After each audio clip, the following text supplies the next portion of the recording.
Chers amis, bonjour. Nous sommes le dimanche 21 avril 2024. Il est 9 heures. Quelques news de l'Arménie, de l'Artsakh et de la diaspora arménienne.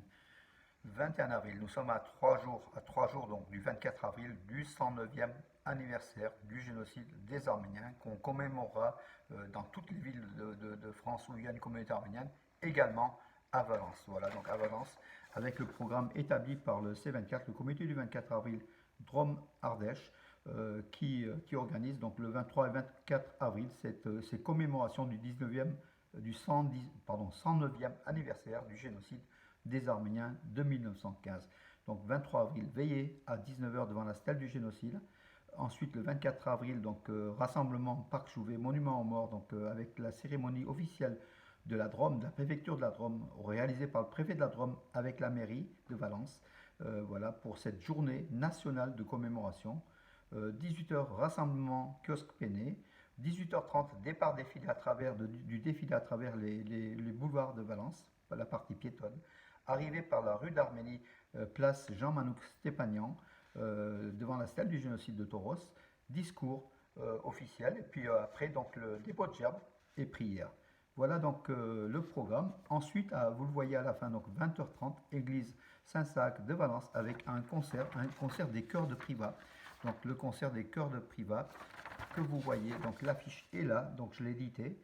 Et Luciné Petrosian, qui est une soprano, une excellente soprano donc de Privas, elle va diriger ce chœur de Privas donc pour un concert Comidas dédié au génocide des Arméniens.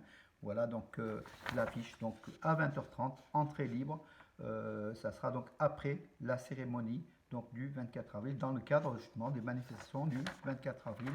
C'est une très bonne chose. En même temps que je vous montre aussi l'invitation de la ville de Valence, donc la ville de Valence, donc qui organise avec le C24 l'invitation officielle des cérémonies. Voilà, le C24 qui est le partenaire donc de la ville de Valence et qui regroupe de très nombreuses associations, comme vous le savez.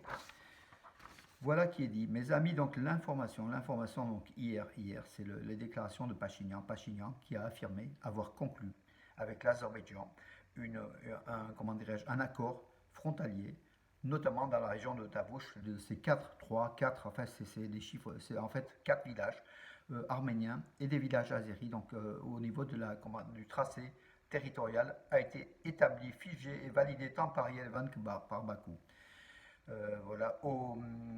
L'opposition proteste des concessions territoriales. Il y a des terrains à proximité des villages arméniens qui deviennent azéris. Voilà. Il y a des routes. Il y a une route notamment nationale qui devient dangereuse puisqu'elle devient sous contrôle azéri. Et là, c'est quand même de réels problèmes. Mais bon, d'après le gouvernement arménien, c'est historique. Voilà. Donc c'est pour la première fois un obstacle important sur la voie de la paix a été levé. Pachinian, qui veut absolument la paix, il a une peur bleue de l'Azerbaïdjan, de l'attaque azerbaïdjan. On a l'impression qu'il a un genou à terre. En tout cas, l'Arménie veut la paix. L'Azerbaïdjan faisait miroiter donc la guerre pour obtenir davantage. Il a obtenu sans doute, voilà, puisqu'il a signé. Par contre, cet accord a été salué donc, par toutes les capitales du monde, à savoir déjà par le secrétaire général de l'ONU qui a félicité donc l'accord de démarcation conclu entre l'Arménie et l'Azerbaïdjan. Également donc Anthony Blinken, le chef de la diplomatie américaine, qui a salué l'accord conclu entre l'Arménie et l'Azerbaïdjan. Également aussi Charles Michel, le président du Conseil de l'Europe. Voilà, donc puisqu'en fait, ils affirment tous ces chefs, enfin ces leaders politiques donc au niveau mondial affirment que ces accords sont signés sur la base des déclarations d'Alma-Ata, c'est-à-dire que l'accord d'Alma-Ata stipulait que la superficie de l'Arménie, de la République d'Arménie, était officiellement reconnue, était après l'Union soviétique, après la dislocation de l'Union soviétique en 1991, les accords d'Alma-Ata ont figé les frontières et l'Arménie avait 29 743, 29 800 km². Voilà, et c'est cette République d'Arménie qui est la carte, enfin voilà, le terrain officiel reconnu par les instances internationales. Et comme ça, il n'y aura pas de, il y aura d'autres problèmes parce que la région, on commence par la région de Tavouch, mais encore il y a beaucoup de régions en Arménie dont le tracé frontalier n'a pas été figé avec l'Azerbaïdjan. Donc ça va se faire au fur et à mesure.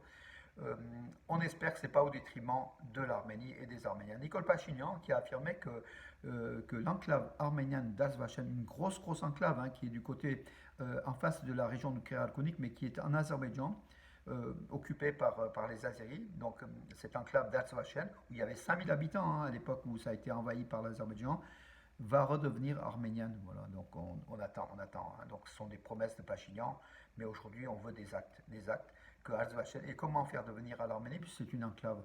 Il y a, comment dirais-je, il y a une zone peuplée d'Azéris entre cette enclave et l'Arménie. Voilà, ce sera quand même un problème, peut-être aussi, comment faire une route, mais une route qui va surveiller cette route. Voilà, beaucoup de questions. Les enclaves posent quand même de réels problèmes. Hein. Voilà.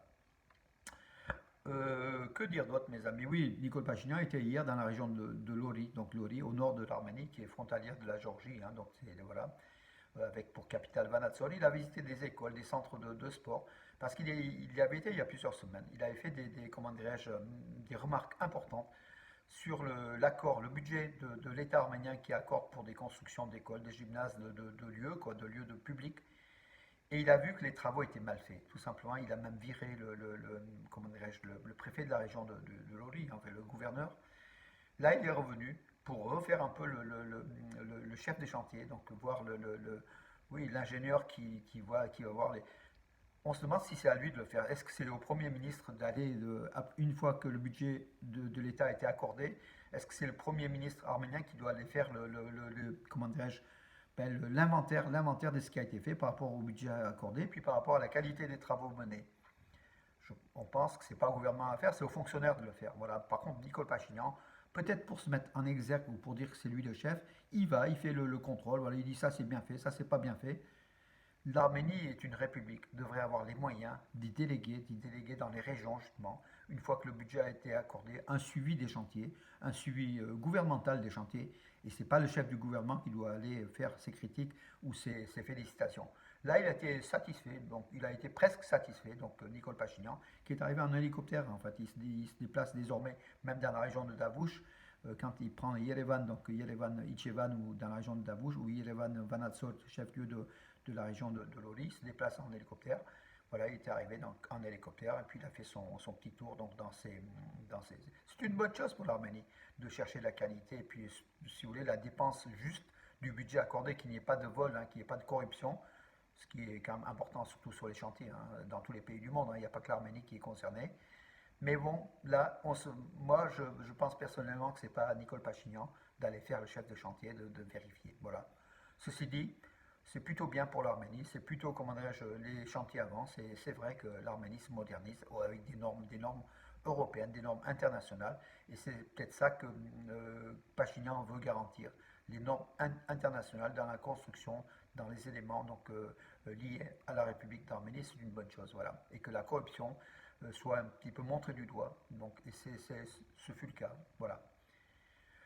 Le gymnaste Arthur Davetian, donc, qui était déjà qualifié au JO de Paris 2024, qui avait reçu la médaille de bronze au JO de Tokyo en 2020, qui s'est réalisé en 2021. Les JO de Tokyo en 2020, c'était en 2021 à cause du Covid. Donc en fait, ce gymnaste, donc Arthur Davetian, qui est très connu, hein, il a remporté la Coupe du Monde hier à Doha, capitale du Qatar. Voilà, donc il est qualifié bien sûr pour les JO. En plus, il a une médaille d'or de la Coupe du Monde donc de gymnastique au saut de cheval. Donc la spécialité, c'est le saut de cheval. Et Arthur Davetian, aujourd'hui, est le meilleur du monde. Peut-être une médaille olympique au saut de cheval. Si tout se passe bien, on a déjà minimum une médaille olympique à Paris 2024 pour un saut de cheval. Puis après, donc, il y a la lutte avec Arthur Alexanen. Il y aura d'autres exercices. Hein. Un autre Arménien gymnaste aux anneaux s'est qualifié aussi donc, au JO de Paris. Donc en gymnastique, on aura comment dirais-je, deux athlètes. Voilà, c'est une première, hein, c'est une première en finale des JO. Donc voilà, une bonne chose. Et puis le catholique Karikin de hier, donc puisqu'on est dimanche, hein, journée de l'église, a visité le complexe monastique de Saint-Sarkis, Subsarkis, dans le diocèse d'Aragatson en Arménie. Hein. Aragatson, c'est Arakats, hein, c'est dans la région proche de la montagne Arakats, le plus haut sommet d'Arménie qui culmine à 4090 mètres. À ce propos-là, alors c'est quand même une honte. Vous savez que la Turquie et l'Azerbaïdjan menacent l'Arménie d'utiliser le mont Ararat sur les armoiries donc, de l'Arménie. Et demandent le changement de la constitution pour enlever justement le mont Ararat du centre. Hein. On voyait le mont Ararat avec l'arche de Noé qui était à son sommet. Il y a des Arméniens qui sont peut-être bien intentionnés dans leur esprit, mais qui qui racontent n'importe quoi, qui demandent que la République d'Arménie mette à la place de l'Ararat le mont Arakaz. On passe de 5156 mètres du mont Ararat et puis le mont biblique, historique de l'ère de la patrie arménienne. L'Ararat, c'est la nation arménienne tout entière. Le nom même évoque l'Urartu et l'Arménie, le mont Ararat. Donc du coup, il veut qu'on mette le mont Arakaz. Le mont Arakaz ne représente rien, même si c'est le plus haut sommet de l'Arménie. Il n'a aucun symbole, le mont Arakaz. C'est une bonne montagne, c'est à plus de 4000 mètres, mais rien de plus. Et donc ces personnes-là voudraient qu'on mette dans les armoiries à la place du mont Ararat le mont Arakaz. Mais non, bon, laissons tomber. Ce genre d'initiative, enfin, ça rime à rien. Ça enlève des symboles, ça enlève la force de la nation arménienne, ça enlève des éléments sur lesquels le peuple arménien s'est développé au cours des millénaires. Le mont Ararat est une montagne, c'est la montagne des Arméniens, c'est la montagne biblique, c'est une montagne qu'on n'enlèvera pas de l'esprit de l'âme arménienne et peut-être aussi des écussons, des armoiries de l'Arménie.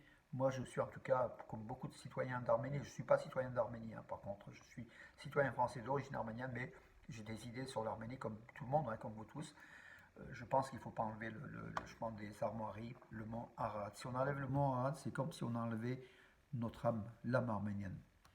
Voilà mes amis pour ce dimanche. En tout cas, on est debout, on est toujours là pour l'Arménie, pour les Arméniens, pour l'Artsakh aussi qu'on doit retrouver, malgré tout ce qui se passe, tous les éléments négatifs du fait de la Russie hein, aussi, qui a laissé tomber donc l'Artsakh au profit de son gaz qui passe par l'Azerbaïdjan, au profit du détroit du Bosphore, où passent aussi ses communications, ses transports maritimes, et puis les accords entre Erdogan et Poutine qui avaient eu lieu à Sochi hein, pour lâcher le Karabakh. Poutine l'a lâché, il avait peut-être décidé bien avant, mais en tout cas ça a été fait. On espère que la Russie ne déstabilisera pas l'Arménie parce que dans la conférence donc, de débat de vendredi dernier, donc ce vendredi, c'était donc d'Arménia, de l'association culturelle arménienne. On avait une conférence, donc une table ronde où tout le monde a parlé. En fait, c'était très animé. En tout cas, Alfred Palangian, notre ami, donc qui connaît bien l'actualité, voilà, il nous a affirmé que le 1er août, les forces russes devraient se retirer de Vzvaknots, les gardes frontières russes. C'est pas encore fait. Et le fait de dire que c'est pas encore fait, ça quand même c'est lourd de menaces. Peut-être la Russie pourrait menacer l'Arménie de beaucoup de choses. Voilà, tout simplement. C'est une année difficile 2024, mais on est de tout cœur avec le gouvernement arménien, malgré tout ce qu'on peut critiquer le Pachinian, mais on est de tout cœur avec l'Arménie, avec notre armée, pour nous remettre debout, pour sécuriser le territoire de l'Arménie. Et voilà, mes amis, il faut que cette année 2024, l'Arménie se renforce face aux ennemis pantouraniens qui sont à nos frontières. On a l'Europe avec nous politiquement, on a les États-Unis politiquement avec nous, on a la Russie un petit peu contre nous, on a l'Iran avec nous, malgré que c'est un État islamique, le régime des mollahs, personne ne dit bravo, mais en tout cas, l'Iran est là, est une grande puissance qui est régionale et qui veut l'intégrité territoriale de l'Arménie, donc on a des éléments pour avancer, mes amis. Voilà pour ce dimanche, en tout cas, bonne journée, très belle journée, bon dimanche et à demain.